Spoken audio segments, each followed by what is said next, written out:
날마다 살아나는 큐티 김양재 목사입니다. 오늘 큐티인 말씀은 민수기 28장 16절에서 31절까지입니다. 하나님 아버지, 하나님이 정해주신 시기에 따라 예배드리기를 원합니다. 말씀에 주시옵소서. 듣겠습니다. 시기에 따라 드리는 예배는 첫째 진정한 안식을 누리는 것입니다. 오늘 16절부터 25절까지를 보면 유월절과 무교절 규례가 나옵니다. 지난 6월에 묵상한 레위기 23장과 그 내용이 동일해요.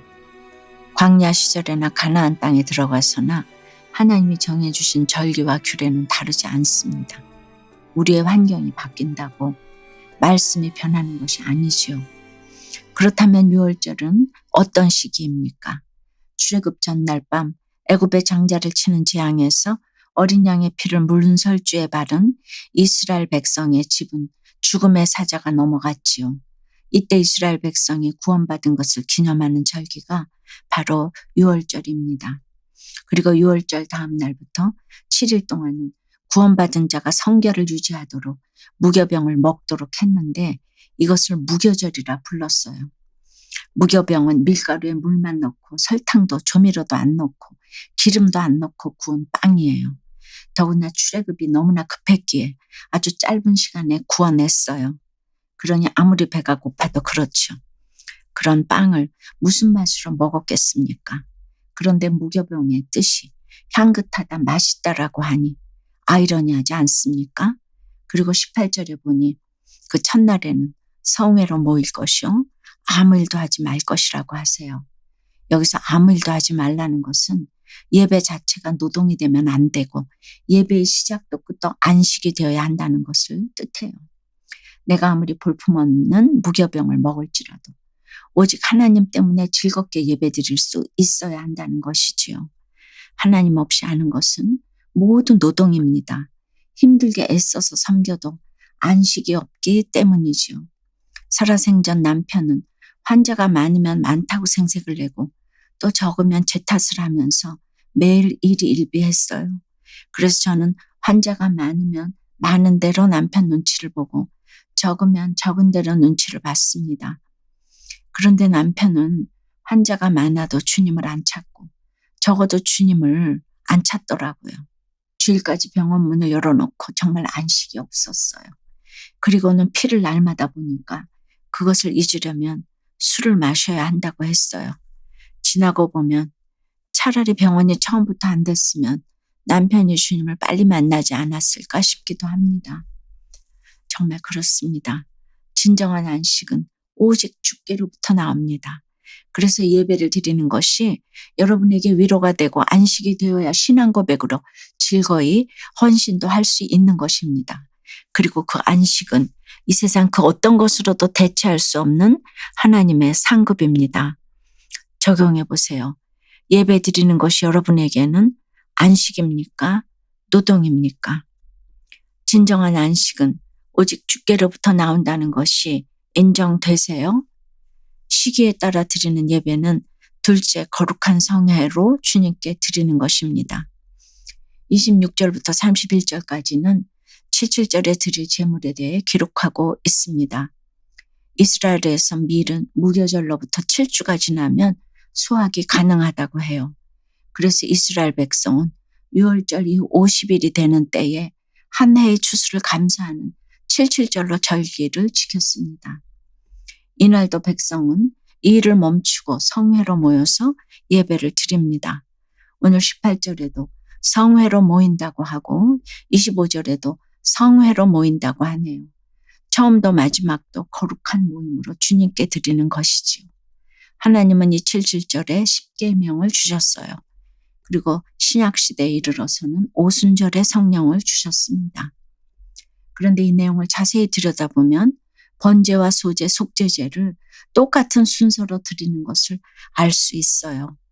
매일의 상번제만 열심히 드리면 나머지는 저절로 다 된다는 것이죠.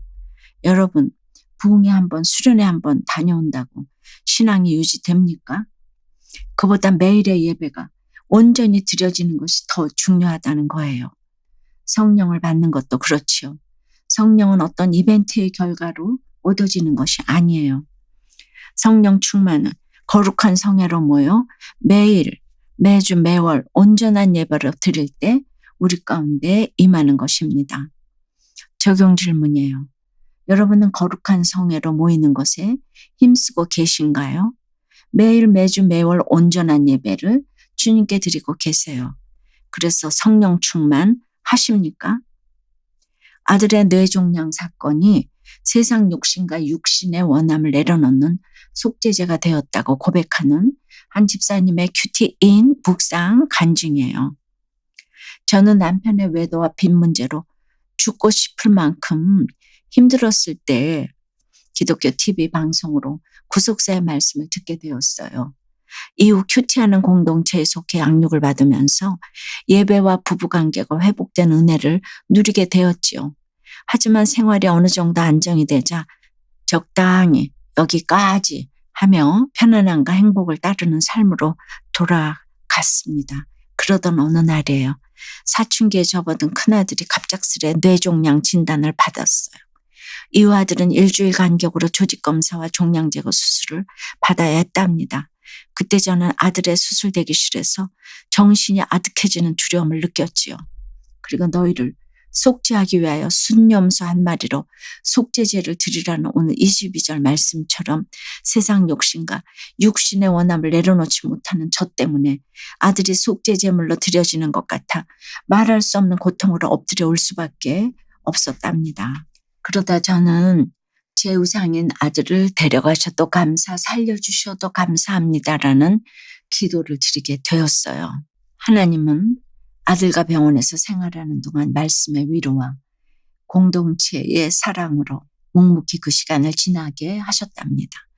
날마다 아들과 큐티하고 기도하며 구원의 하나님을 묵상함으로 기쁘고 감사한 유월절을 보내게 하신 하나님께 감사드려요.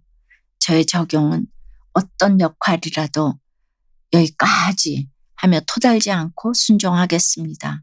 아들의 체력이 회복되도록 아들이 학원에 가지 않는 주말에 함께 걷기 운동을 하겠습니다입니다. 당시 이스라엘 백성이 그 맛없는 무교병을 먹으며 유월절을 기념하는 모습을 세상 사람들은 얼마나 하찮게 보았겠어요.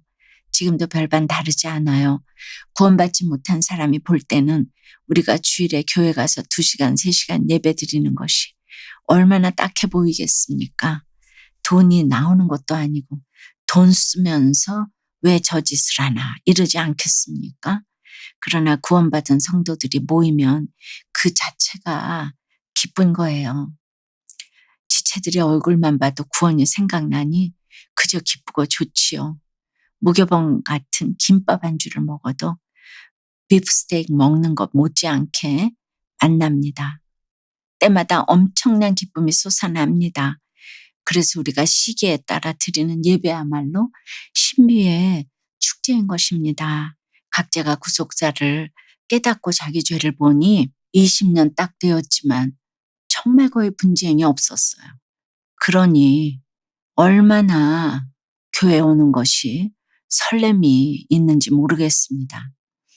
사랑하는 여러분, 여러분에게는 이처럼 시기에 따라 드리는 절기가 어떤 의미로 다가가십니까? 이스라엘 백성에게는 절기 자체가 하나님을 기억하게 하는 것이었잖아요. 절기라는 단어에는 축제, 행진, 기념한다는 뜻이 있다고 해요. 여러분도 매 절기 때마다, 예배 때마다 하나님을 기념하고 하나님의 백성으로 행진하며 천국 축제의 감격을 누리시길 주님의 이름으로 축원합니다. 기도드립니다. 하나님, 오늘 절기마다 거룩한 성회로 모여 구원의 사건을 기념하라고 하십니다. 우리의 인생에도 구원의 사건을 허락하신 절기들이 있음을 고백합니다. 비록 당시에는 심판 같았어도 그 가운데 우리를 구원하신 하나님이 선명하게 새겨져 있음을 기억하고 기념하며 내가 하나님의 백성이 된 것에 예배 때마다 감격하는 은혜를 누릴 수 있기를 소원합니다. 세상이 줄 수 없는 진정한 안식은 내 죄를 보며 내가 구원받았다는 엄청난 기쁨과 즐거움으로 이 신비의 축제인 예배를 드릴 수 있는 것입니다.